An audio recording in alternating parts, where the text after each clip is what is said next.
As sports history fans, we often reminisce about the legends. Willis Reed limping onto the NBA Finals court, Curt Schilling's bloody sock, Kerry Strug's courageous dismount, and so many more.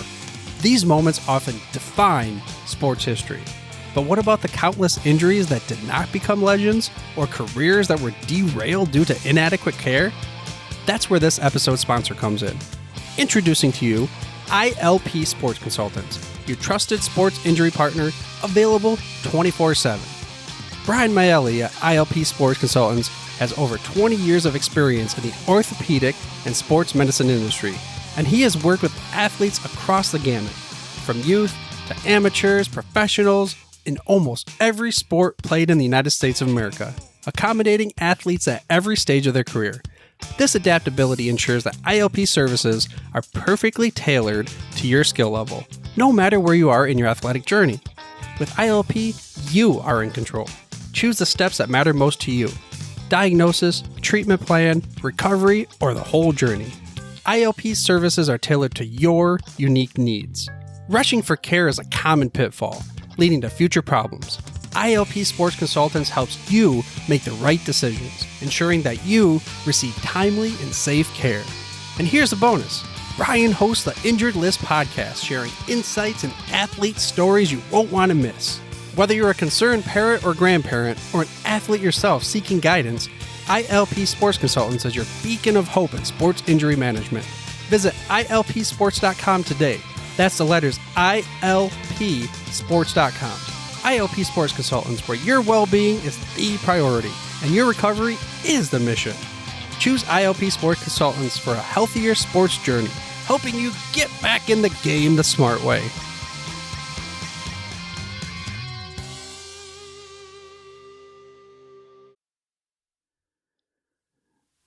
This podcast is part of the Sports History Network, your headquarters for the yesteryear of your favorite sport. You can learn more at sportshistorynetwork.com. Hi folks, welcome to another episode of Pro Football in the 1970s. I'm your host Joe Zagorski. In this episode we're going to be talking about two very different safeties. During the first half of the 1970s, the Miami Dolphins had a couple of starting safeties who brought their own distinctive talents to the team's defense. That unit was called the no-name defense, and appropriately so.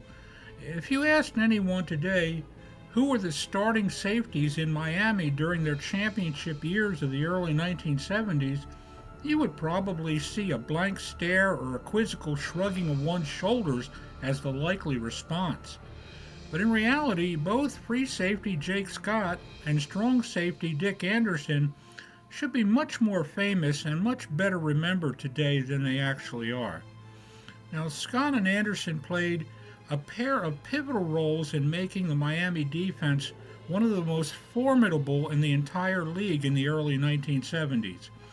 They each had separate talents which, when combined, would virtually curtail even the best efforts of opposing offenses.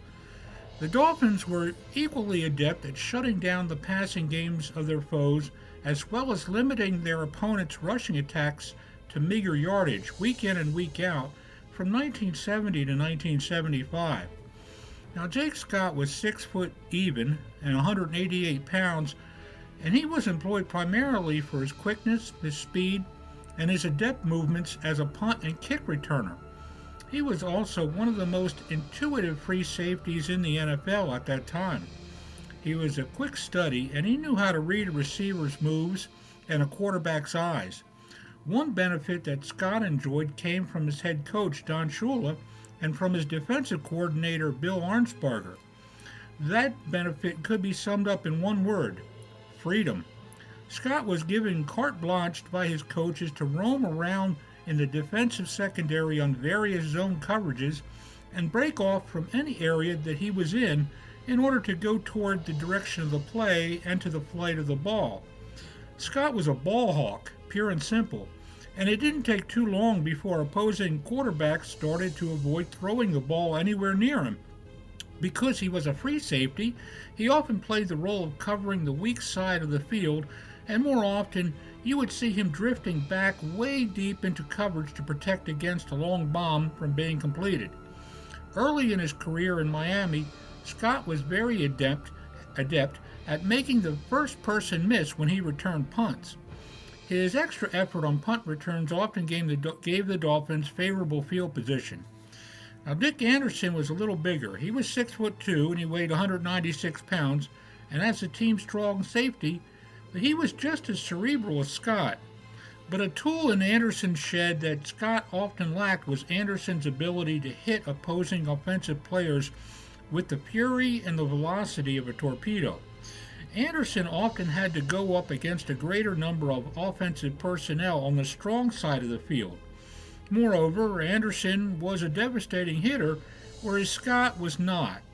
But that was a good thing for the Dolphins defense, because having two safeties who possess two very different storehouses of physical and mental abilities on the field only made the Miami defense more difficult to plan for and to deal with on game day.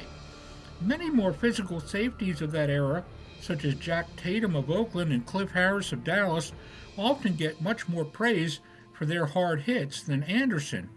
But make no mistake, Anderson was definitely not shy about drilling an opposing wide receiver who dared to run across the middle.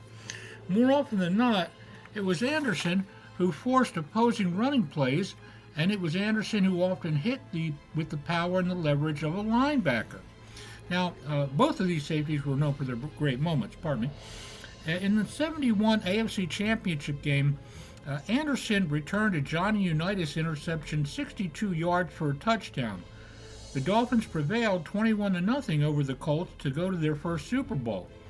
A couple of years later, on Monday Night Football in front of a national television audience, Anderson intercepted 4 passes and scored 2 touchdowns in Miami's 30-26 victory over the Pittsburgh Steelers.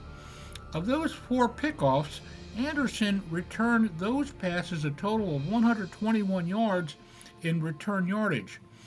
In Super Bowl VII, Scott intercepted a couple of Billy Kilmer passes to pave the way for the Dolphins' first ever Super Bowl victory, a 14-7 triumph over the Washington Redskins.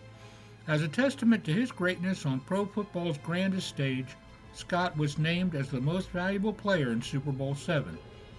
Now, thanks in large part to the individual styles of their play and to their own contributions to their defense, the Miami Dolphins were the obvious benefactors of safeties like Jake Scott and Dick Anderson. Thanks to their big plays during the first half of the 1970s, the no-name defense became a force to be reckoned with as they went on to 3 straight Super Bowls and winning 2 of them. Now, the trivia question for this episode: Jake Scott left the Dolphins in 1976. What team did he play for in 1976? Thanks a lot for listening to this episode of Pro Football in the 1970s. I'm your host, Joe Zagorski, and we'll chat with you again during the next episode. Hey there, sports history fan. This is Arnie Chapman, a.k.a. the Football History Dude, and I hope that you enjoyed this recent episode presented by the Sports History Network and were able to learn some good old-fashioned sports history knowledge nuggets. I started the Sports History Network back in 2020 with the mission to help podcasters find a community of like-minded sports history nerds, as well as helping aspiring podcasters to start their own shows. We have a little bit over 30 shows on the network right now covering all sorts of sports history, but as far as I'm concerned, we're just at the toothpick in the ocean moment, that can't even figure it out because there's so much more coming. We wanted to create the ultimate headquarters for sports yesteryear, starting with Podcast Network and our website, but we're going to continue to move into other mediums as well. And here's the cool part, because we want you to be part of our team. So if you're interested in starting your own podcast, or maybe being a guest on one of our shows, or who knows, maybe even writing an article for us over on the website, seriously, all you got to do is reach out to us on the contact page over at sportshistorynetwork.com. You can be as technologically savvy as a Neanderthal tapping on a stone trying to figure out this whole hieroglyphics thing back in the day. Again, it doesn't matter, because even if you don't understand the whole podcast space, we have a production team that can pretty much help you out with doing everything. All you got to do, head over to sportshistorynetwork.com, head to the contact page, fill it out. That message goes right to me, and I'll reach out to you as soon as I can. But for now, dude, I'm through if you're through.